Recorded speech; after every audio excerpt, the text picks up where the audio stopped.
And welcome back, guys, to the second round of the Croatian Team Chess Championship, where I compete for my team Sveta Nedelja on the first board. And today I had another pretty difficult opponent, Ivan Saric, who is the Croatian #1 for many years. He's also a European champion from a couple of years ago and is just an extremely strong player for already at least more than a decade already. I think he was also junior world champion, so he had many great results in his overall tournament career. And I'm very happy that I managed to win the game today, which honestly I did not really expect. I was not feeling like so great after yesterday's loss against Jonas Biera. If you missed the game from yesterday, definitely check it out. I had a completely winning position with the white pieces, and then in just a matter of a couple of moves managed to just blunder everything in time trouble and then managed to lose the game. But okay, today it went pretty well for me. Ivan is obviously not in his greatest form. Like typically, if he also lost his game yesterday, which was kind of lucky for me that he was also not feeling like in this very great spirit now. Since he also had a pretty tough game. But still, it's like really difficult to beat him, especially with the black pieces. He has a very compact repertoire typically. He's like this typical pure 1e4 player. I've played him already a couple of times, and actually my score is pretty good for him, at least if you look at the rating difference. Like now the score is actually equal. We've had, I think, 2 draws. He won 1 game, and now I won 1 game. So it's 2-2 currently. I've also played him last year in the Croatian Team Championship, where the game ended in a draw. And there he played one knight f3. So today I was actually honestly only preparing for e4 because I felt like he will go for that, since in our last encounter where he played knight f3, he did not really get anywhere special, and I made a draw sort of comfortably there. Actually, now that I remember, I've been black in all of our encounters, which makes the score even more even better for me, since I had all the time the black pieces. But it's like every time I face him, I'm always like, it's always an unpleasant pairing, because he's just, yeah, he has this very powerful repertoire, and generally he plays very aggressively, which, yeah, I'm not always such a huge fan of, to counter that. But now let's have a look at the game. He played e4, e5, and now knight c3, which honestly I did not prepare much. I was mostly looking at some other main openings. The Spanish and the Italian are both his main openings. But he went for this, and I did check this line with knight f3, knight c6, bishop b5, because he played this at the World Cup just 2 weeks ago, where he beat Daneshvar from, where is he from? Daneshvar? Iran.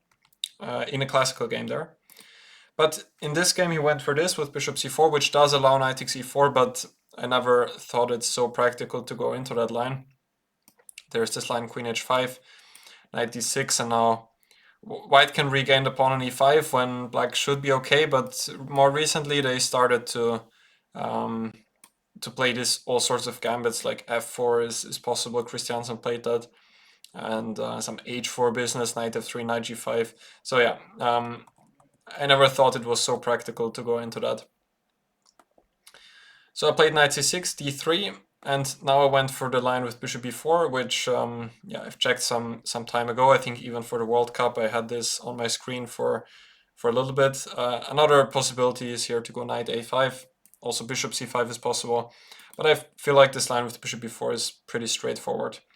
He went for knight f3, which was sort of expected. I mean, when I played bishop e4, I found it hard to believe that he would just go for the line with knight e2, because this, after d5, take, there's a bit of theory, short castle, bishop e6, f4, and now f6 is the key move.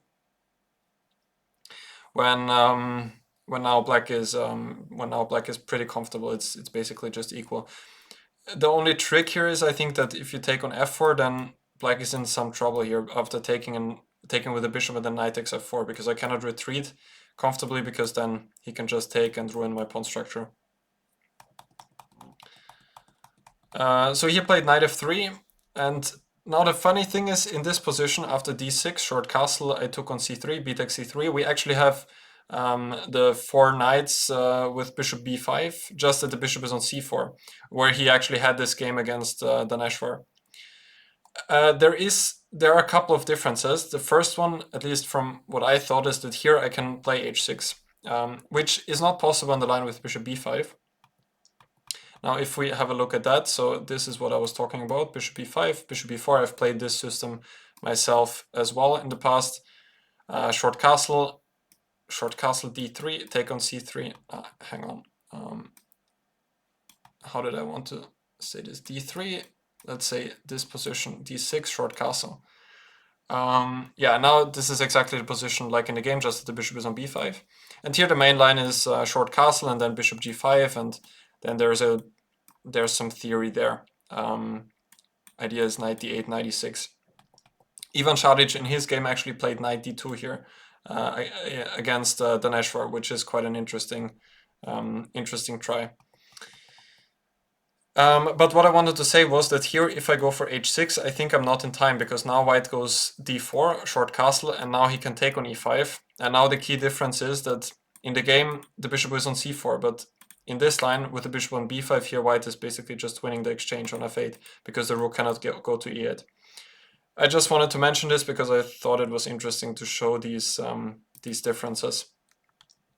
But in the game, now that the bishop is on c4, it is possible for me to go for h6, just avoiding bishop g5.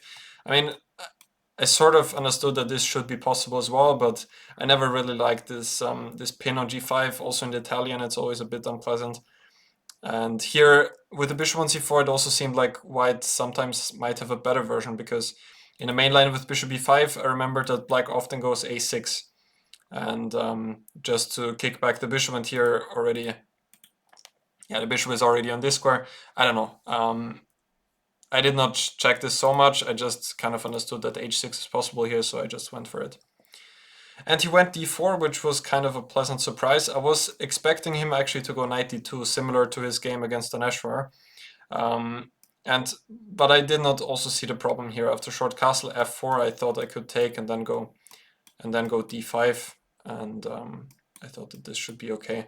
Let me just briefly see if this is sort of correct. Not rook f3, rook takes f4. d5 is actually inaccurate because of bishop b3. I mean, it's still playable, but knight e5 is better. When I was looking at a couple of alternatives, f4 take.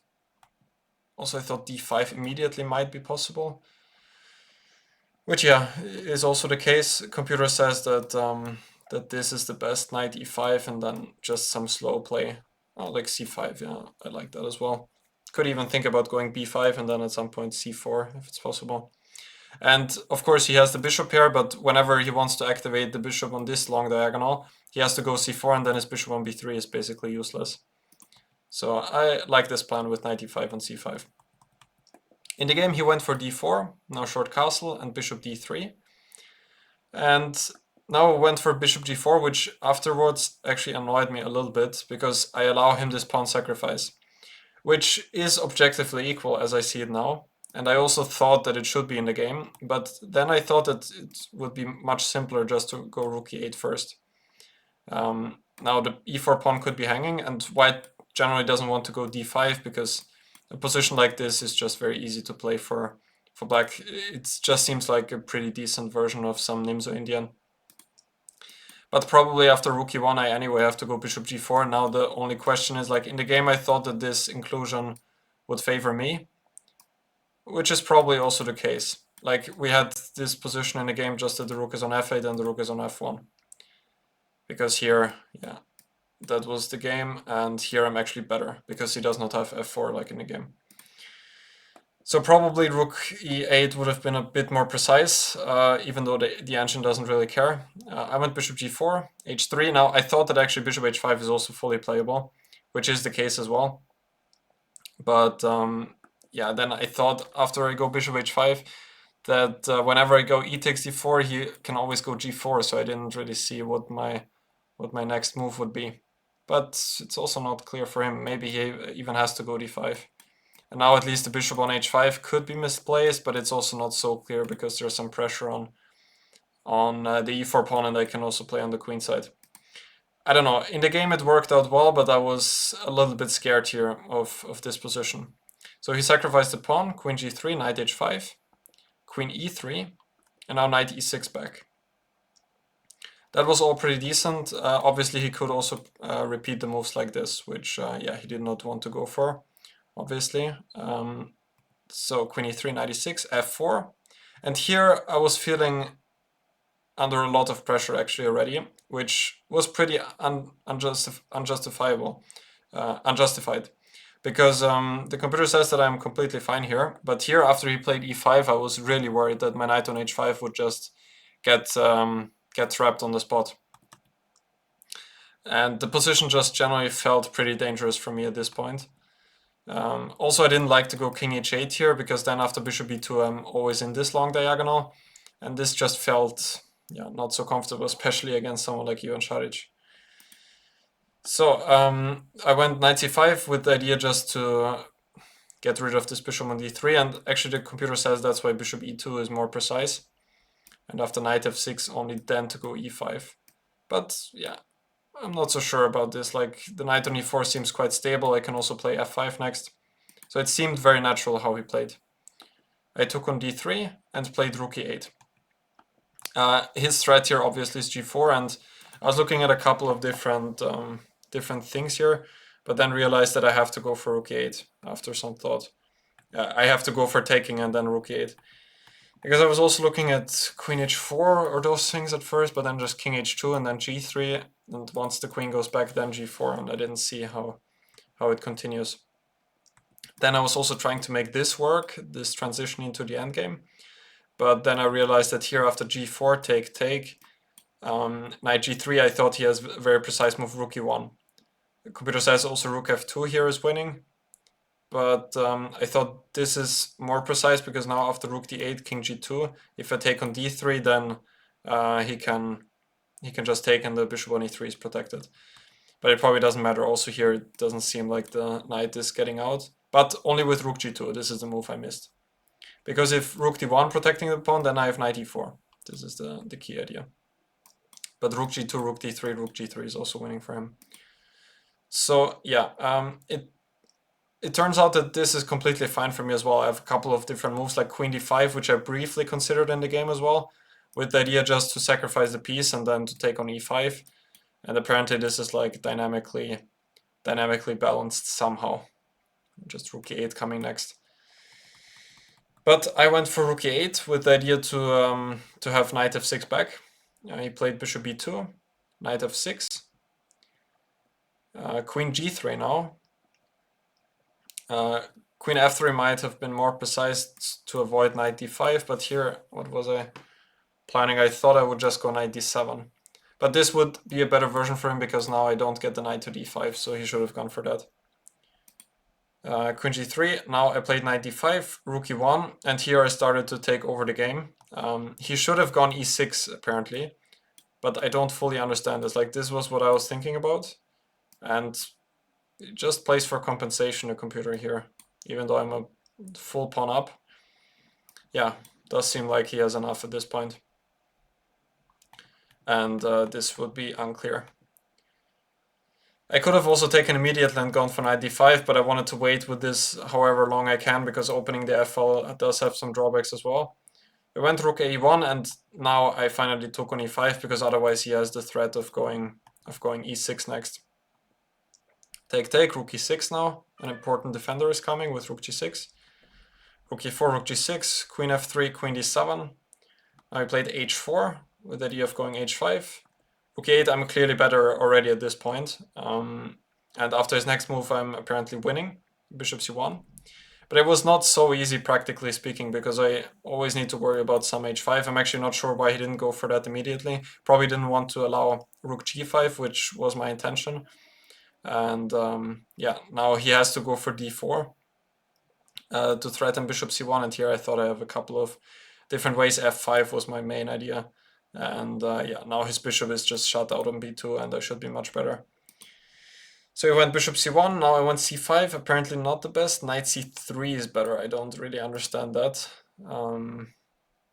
Yeah, maybe he even wants to take on a2 at some point, but honestly I didn't think about this move at all. But it seems like he doesn't really have a great square to go to. What about rook c4, then I take on a2? Ah, rook e5 just, and rook c3 doesn't work because of queen d4. I see. So rook e3 and then he goes c5, because now this rook is a bit passive here. But c5 immediately was also okay. h5, rook a6, rook f2, and now I went rook b6 because now rook b1 will come with more power. Bishop b2, rook b4, which was a good move. Knight c7 apparently is also decent to get a knight to e6, but I really wanted to exchange this rook because once it appears on g4, I was always a bit scared because then e6 is an idea, some sacrifices on g7, so I just wanted to get rid of it. Now he played d4, and here you might be a bit surprised about my decision by taking on d4. Generally speaking, positionally, it would of course be in my favor to go c4 here. But the thing is that now I don't really have, like, this rook is not really doing much with the defense. And generally speaking, I was a bit worried here that, like, if c3, well, first of all, in some cases, he can even take on c3. But secondly, even if he goes bishop c1, then it's not entirely clear, like, what I'm doing here. And he does have some sacrifices on h6 and those things. So if I take on d4, then he doesn't have any of this. Bishop takes d4, which is a mistake, and here I could have sort of won the game immediately, probably, with the move knight f6, which I've also calculated in the game, but I was unsure because of a couple of things. The first thing, maybe I just saw some ghosts, but I was looking at this rook g3, and I realized that here I should be winning with the move rook b1. And then if king h2, there's rook h4, king g3, queen g4 checkmate, and if he plays rook f1 earlier, then I can take on d4 with a check. So I even saw this line, but generally speaking, I was quite scared that I just blunder something here, so I didn't trust my calculation at this point. And the other thing was that after knight f6, even if he takes here, like in the game, I was not so sure about this. Queen takes e4, and now I was looking at rook takes d4. Yeah, and all of that should be winning. Even queen takes d4 is winning. I didn't think about that because of queen e8. But it seems like rook b1 is just coming with checkmate, and there's nothing he can do about it. So yeah, knight f6 would have been stronger, but I went knight c7 after a couple of minutes of thinking. Bishop takes a7, and now I played this stage of the game not so well because I was already short on time and was just trying to play it safe.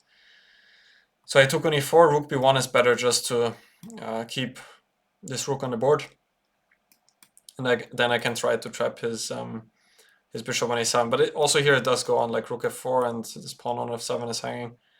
So I really should have used my chance here with knight f6, and then it would have been, yeah, like all of those positions will just lead to some lost endgames, like rook d1 is coming.